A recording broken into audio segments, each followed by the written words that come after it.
Hello बच्चों, आज हमारा टॉपिक है लाइट। तो बच्चों, पहले हम क्लासिफिकेशन समझते हैं लाइट का, उसके बाद वन बाय वन हम थ्योरेटिकल पार्ट समझेंगे। लाइट टू पार्ट में हम इसकी स्टडी करते हैं, पहला रिफ्रैक्शन और दूसरा रिफ्रैक्शन। रिफ्रैक्शन का मतलब होता है, जैसे आप लोगों ने बाउंसिंग वाली बॉल देखी होगी, कोई चीज गई और जाके तुरंत वापस आई। रिफ्रैक्शन को भी हम दो तरह से स्टडी करते हैं। एक रिफ्लेक्शन को मिरर पे देखते हैं और ये रिफ्लेक्शन किस मीडियम में होता है हम उसको देखते हैं। फिर एक बात समझो बच्चों, लाइट को हम दो पार्ट में स्टडी करते हैं, रिफ्लेक्शन और रिफ्रैक्शन। रिफ्रैक्शन जो होता है वो मिरर पे होता है और मीडियम में होता है। और मीडियम भी तीन तरह का होता है, transparent medium, translucent medium and non transparent medium. इसको ओपाक्यू भी कहते हैं। बच्चों, मिरर जो होता है आगे चल के फिर कई भागों में डिवाइड हो जाता है।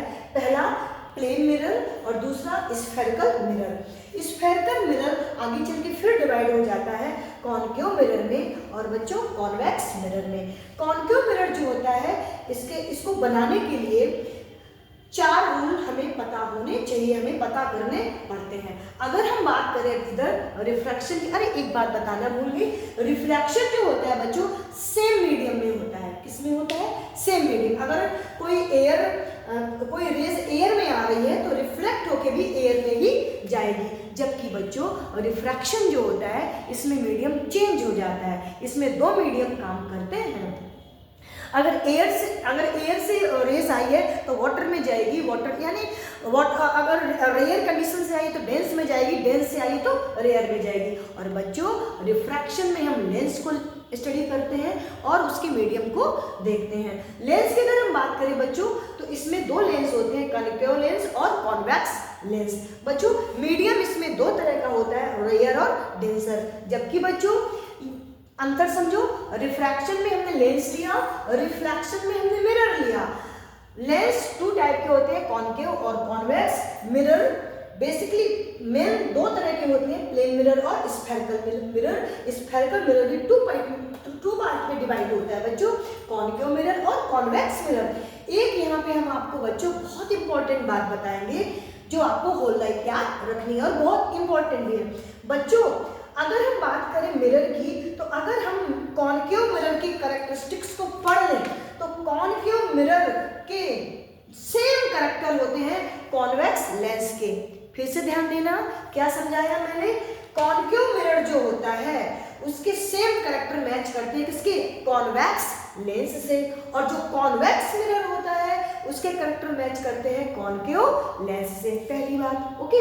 मीडियम में भी अंतर है, यहाँ ट्रांसपेरेंट, ट्रांसल्यूसेंट और नॉन ट्रांसपेरेंट, और यहाँ पर रेयर एंड डेंसर। नेक्स्ट बच्चों,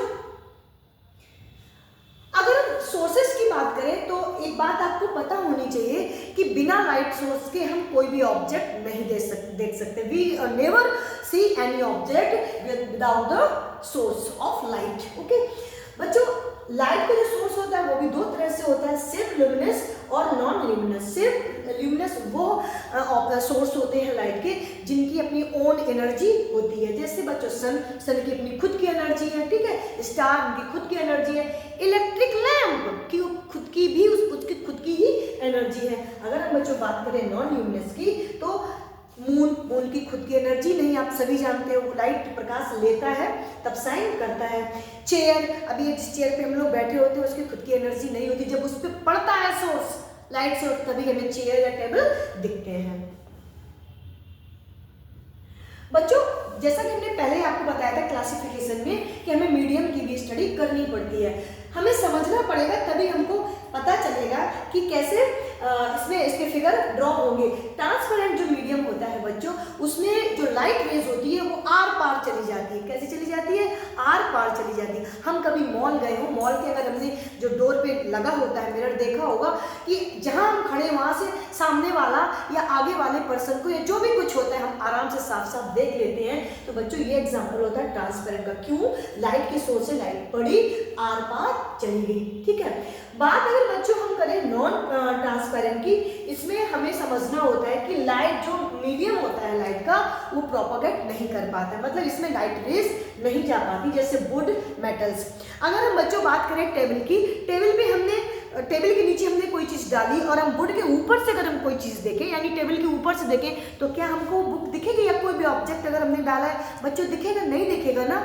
इट्स मीन कि जो लाइट सोर्स पड़ रहा है टेबल पे वो प्रोपोगेट यानी पूरा का पूरा ट्रांसफर नहीं हो रहा, प्रोपोगेट नहीं हो रहा है। इसी वजह से हमें नीचे पड़ी हुई वस्तु टेबल के नहीं दिख रही है। अभी हमने आपको यही तो बताया था ना, ट्रांसपेरेंट में रेस क्या होती है, पूरी पूरी प्रोपोगेट हो जाती है, तभी तो इजीली हमको दिख जाता है, और नॉन ट्रांस में नहीं दिखता है। ठीक है। और ट्रांसल्यूसेंट बच्चों बीच की कंडीशन होती है, चीजें में दिखती तो है, यानी थोड़ी थोड़ी रेज ट्रांसफर होती हैं। कैसे कि ब्लर दिखती है बहुत, जैसे कर्टन ले लो, पतला कर्टन ले लो और हमने विंडो पे डाला तो विंडो के पीछे आगे की साइड का हमको सीन दिखेगा लेकिन क्लियर नहीं दिखेगा बच्चों। कैसा दिखेगा? ब्लर दिखेगा। तो ये एग्जांपल होते हैं बच्चों ट्रांसल्यूसेंट के। नेक्स्ट बच्चों अगर हम बात करें रेंज की, ये भी समझना बहुत जरूरी, तभी हमें फिगर समझ में आएंगे। बच्चों पहली होती है कन्वर्जेंट रेज, इसको बहुत ध्यान से बच्चों समझना। कन्वर्जेंट जो रेज होती है, इस रेज का मतलब ये होता है कि जो light rays that are coming together toward a single point, मतलब एक साथ, ध्यान समझना, एक साथ रेज आती हैं और आकर के एक पॉइंट पे समिट जाती हैं। क्या बात बच्चों समझ पा रहे हो? कन्वर्जेंट रेज का क्या मतलब होता है? रेज का पुंज, पूरा बंच का बंच चला आया, आकर के एक पॉइंट पे क्या हो गया? सिमट गया। और बच्चों जस्ट अपोजिट होता है डाइवर्जेंट रेज, एक पॉइंट से निकलती है ग्रुप में और स्प्रेड हो जाती हैं, spread out different direction from originate point. जिस पॉइंट से ओरिजिनेट हुई है वो निकल करके ये डिफरेंट डायरेक्शन में क्या हो जाती हैं? स्प्रेड हो जाती है। नाउ बच्चों आगे हम देखेंगे जो थर्ड टाइप होता है पैरेलल का। आप देख पा रहे हो कि ऐसा सोर्स, ऐसी लाइट, ऐसे रेज ऑफ लाइट जिनका रेडिएशन क्या होता है? सेम डायरेक्शन में होता है, आप देख पा रहे होगे। नेक्स्ट बच्चों प्रॉपर्टीज ऑफ लाइट, इसके बारे में भी हमें बच्चों पता होना चाहिए। लाइट जो होती है वो ट्रेवल कर सकती है स्ट्रेट लाइट में चलती है और ट्रांसपेरेंट मीडियम में ही ट्रेवल करती है। कैन ट्रेवल थ्रू वैक्यूम, और ये वैक्यूम में भी ट्रेवल कर सकती है या वैक्यूम के थ्रू भी ट्रेवल कर सकती है। इसकी जो स्पीड होती है बच्चों 3 × 10⁸ मीटर पर सेकेंड होती है। इनका बिहेवियर जो होता है किनका? लाइट का, वो वेव की तरीके से होता है ये। और ये लाइट कैसी होती है? एनर्जी के फॉर्म में होती है और ल्यूमिनस ऑब्जेक्ट को प्रोड्यूस करती है। मतलब किसी भी ऑब्जेक्ट को हम तभी देख पाते हैं जब ये ल्यूमिनस को प्रोड्यूस करती हैं। बच्चों जैसा कि हमने आप शुरू में क्लासिफिकेशन में पढ़ा था, लाइट को हम दो तरह से स्टडी करते हैं, रिफ्लेक्शन और रिफ्रैक्शन।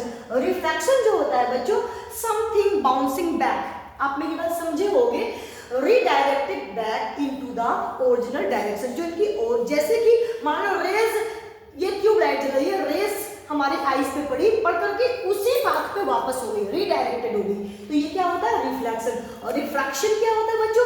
जैसे कि रेज पड़ी यानी एयर से चली और दूसरे जगह कहाँ गई? दूसरे मीडियम में गई। थोड़ी देर पहले बताया था हमने, रिफ्लेक्शन में तो सेम मीडियम होता है और रिफ्रैक्शन में डिफरेंट मीडियम होता है। तो बच्चों अगर रेज एयर से वाटर में गई तो थोड़ी सी बेंड हो जाती है, क्या हो जाती है? बेंड, झुक जाती है। नेक्स्ट बच्चों अब हम पढ़ेंगे लॉ ऑफ रिफ्लेक्शन। क्या पढ़ेंगे बच्चों? Law of reflection. इसको थोड़ा केयरफुली बच्चों समझना, हमें समझना है लाइट के रिफ्लेक्शन का लॉ क्या होता है। बच्चों इसके दो लॉ होती है, फर्स्ट लॉ और सेकंड लॉ। फर्स्ट लॉ क्या होता है जरा ध्यान समझना, ये हमने क्या लिया है? प्लेन मिरर एक बेस लिया है। ओके, पहला लॉ इसका बोलता है, क्या बोलता है? जरा आगे देख लो, इसका पहला लॉ बोलता है, for according to first law the incident rays, the reflected rays and normal all lie in the same paper. And second law इसका बोलता है angle of the reflection is always equal to the angle of incident. बच्चों इसका मतलब क्या होता है समझो। पहले लॉ में आपको बताया गया कि ये आप देख पा रहे होंगे इंसिडेंट, ये क्या होती है? Incident, I mean incident, R mean rays. I R मतलब इंसिडेंट रेज, ये इंसिडेंट मतलब गिरने वाली, फॉल होने वाली, ये फॉल होने वाली लाइट दिखाई गई है। कोई लाइट है, फॉल होकर किसी सरफेस पे गिरी है और कहाँ चली गई है? रिफ्लेक्ट हो गई है। आर का मतलब रिफ्लेक्टेड और आर का मतलब रेज, आर का मतलब रिफ्लेक्टेड रेज। इंसिडेंट रेज आई और आ करके किसी सरफेस पे गिरी और गिर करके क्या हो गई, रिफ्लेक्ट हो गई। आप लोग बच्चों देख पा रहे हो एक ही मीडियम है, एक मीडियम में आई और उसी मीडियम में वापस चली गई। आने को इंसिडेंट रेज और जाने को रिफ्लेक्टेड रेज बोलते हैं। और क्या कहता है फर्स्ट लॉ? फर्स्ट लॉ बच्चों कहता है इंसिडेंट रेज और रिफ्लेक्टेड रेज, और ये बच्चों नॉर्मल होता है जो परपेंडिकुलर आप देख पा रहे हो, ये तीनों तीनों एक प्लेन लाइन पे स्थित होते हैं। और सेकंड लॉ इसका बच्चा बोलता है, सेकंड लॉ इसका बोलता है, सेकंड लॉ इसका बोलता है कि I R angle I is equal angle R, angle I is equal angle R, यानी परपेंडिकुलर में अगर नॉर्मल है तो एंगल आई होगा 40 और एंगल आई होगा 40। तो क्या बोला है इसका दूसरा रूल, जो दूसरा रूल है लॉ ऑफ रिफ्लेक्शन का क्या है, angle I is equal angle R, और पहला रूल क्या है, इंसिडेंट रेज, रिफ्लेक्टेड रेज और नॉर्मल, ये तीनों एक ही बेस पे लाई होंगे। ओके बच्चों, आई थिंक आप अच्छे से इस बात को समझ पाओगे। देखो मैंने दिखाया भी है angle R is equal angle I. Next बच्चों देखो आप, अब मेन बात पे आते हैं। आपको पीछे वाला फिगर अगर याद हो तो आपने अगर देखा हो तो ये देखो, हमने रिफ्लेक्शन में देखो मीडियम भी समझ लिए, ठीक है। मिरर अब हमें समझना है, मिरर कैसे होते हैं, प्लेन मिरर और स्फेरिकल मिरर। इसको बच्चों नेक्स्ट एपिसोड में आपको डिटेल में समझाएंगे, लेकिन थोड़ा सा यहाँ जानना आपके लिए जरूरी है बच्चों। स्फेरिकल मिरर के जो 2 पार्ट होते हैं, कॉनकेव और कॉन्वेक्स, तो जो कॉनकेव और कॉन्वेक्स मिरर होते हैं, इनके जो फिगर बनते हैं, इनके जो फिगर फॉर्मेशन होते हैं, इनको बनाने के लिए हमें इंपॉर्टेंट 4 रूल आने चाहिए। वो कौन कौन से हैं?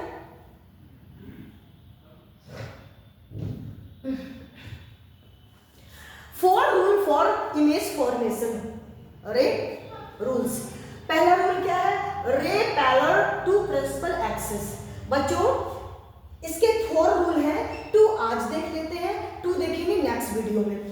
पहला रूल है इसका, a ray of parallel to the principal axis after reflection या रिफ्रैक्शन टू द फोकस। बच्चों आप देख पा रहे हो, इसमें एक चीज मुझे और समझानी है। जो मैंने ये लाइन ड्रॉ करी है, ये क्या है, प्रिंसिपल एक्सिस है। क्या है बच्चा, प्रिंसिपल एक्सिस है, ठीक है। तो इसका कहने का मतलब क्या है, पहला रूल क्या है, हमें हमेशा याद रखना है। और जो ये बीच में अपने पॉइंट दिखाया है, ये क्या है बच्चा, एफ। एफ क्या होता है, फोकस, यानी फोकस को हम एफ से डिनोट करते हैं। R rays of parallel to the principal, वो एक रे है और अगर वो पैरेलल जाती है, देखो ध्यान से देखो, पैरेलल जाना शुरू हुई, पैरेलल जाना शुरू हुई किसके, ये है प्रिंसिपल एक्सिस, ये प्रिंसिपल एक्सिस है, कोई रे है, इसके पैरेलल जाना अगर शुरू हुई या पैरेलल अगर जाती है तो क्या होता है, आफ्टर रिफ्लेक्शन, जब इसका रिफ्लेक्शन होता है बच्चों या रिफ्रैक्शन होता है, तो इस पे जो इसकी रिफ्लेक्टेड लाइट होती है वो हमेशा फोकस से होके जाती है। इसको मैं ऐसे भी समझ सकते हैं और सरल वे में, मैंने लिखा भी यहाँ पे, जो रे प्रिंसिपल एक्सिस के पैरेलल जाती है वह एफ से होकर मिलती है। एग्जांपल बच्चों, कॉनकेव मिरर या कॉन्वेक्स लेंस। हमने पहले भी आपको बताया था कॉन्वेक्स मिरर बराबर होता है कॉन्वेक्स लेंस के। तो इसको बच्चा दूसरे रूप में ऐसे भी समझ सकते हैं। अगर हम बात आज हम यहीं तक करेंगे, नेक्स्ट अगला करेंगे। क्या बोला है कि ये है प्रिंसिपल एक्सिस, हम आपको न्यू बेस से समझाते हैं। पहला रूल क्या है, ये तो मान लो कोई प्रिंसिपल एक्सिस है, कौन सी बेटा है, प्रिंसिपल, कौन सी है ये, प्रिंसिपल एक्सिस है। ओके बच्चों, प्रिंसिपल एक्सिस है और ये है मिरर, ये क्या है बच्चों, मिरर। ओके, अब इनका और बीच में क्या है, फोकस, बीच ये फोकस होता है और यहाँ पे ये पोल होता है, ठीक है। अब इनका मतलब ये है, पहला जो रूल होता है, कोई भी रेज अगर प्रिंसिपल एक्सिस के पैरेलल चलती है, लो भाई साहब चला दी, पैरेलल अगर चलती है, कोई भी रेज प्रिंसिपल एक्सिस के पैरेलल चलती है तो अभी इंसिडेंस रेज हुई, क्योंकि जा रही है, पड़ रही है मिरर पे, अब ये रिफ्लेक्ट भी हुई, अभी रूल पढ़ा था हमने। तो ये रिफ्लेक्ट होने के बाद, तो ये रिफ्लेक्ट होने के बाद फोकस से होके गुजरती है, रिफ्लेक्टेड रेज। तो ये रिफ्लेक्ट होने के बाद फोकस से होके गुजरती है। आई होप बच्चों ये पहला रूल था, आज हम यहीं तक रखते हैं, समझ में आया होगा। क्या समझा, जिसका पहला रूल होता है वो ये बताता है कि अगर कोई भी प्रिंसिपल एक्सिस है, ये बीच वाली प्रिंसिपल एक्सिस होती है, मैंने लिखा प्रिंसिपल एक्सिस, इस पे पड़ने वाली रेज यानी इंसिडेंस रेज अगर पैरेलल होती है, आपने देखा ये पैरेलल है, तो ये रिफ्लेक्ट कहाँ से होती है, तो ये रिफ्लेक्ट जब होती है तो फोकस से होके गुजरती है। यही बात बच्चों में याद रखनी है। और आज हम अपना वीडियो यहीं तक रखते हैं, इसके 3 रूल बचे हैं, आगे की वीडियो में आपको बताएंगे। Thank you for watching. Thank you बच्चों। अगर आपको हमारा कंटेंट अच्छा लगा हो, आपको वीडियो अच्छा लगा, थोड़ी बहुत आप हमसे कुछ सीखे हो, तो प्लीज़ मेरे वीडियो को लाइक करिएगा और मेरे चैनल को सब्सक्राइब करिएगा। Thank you for watching. Thank you.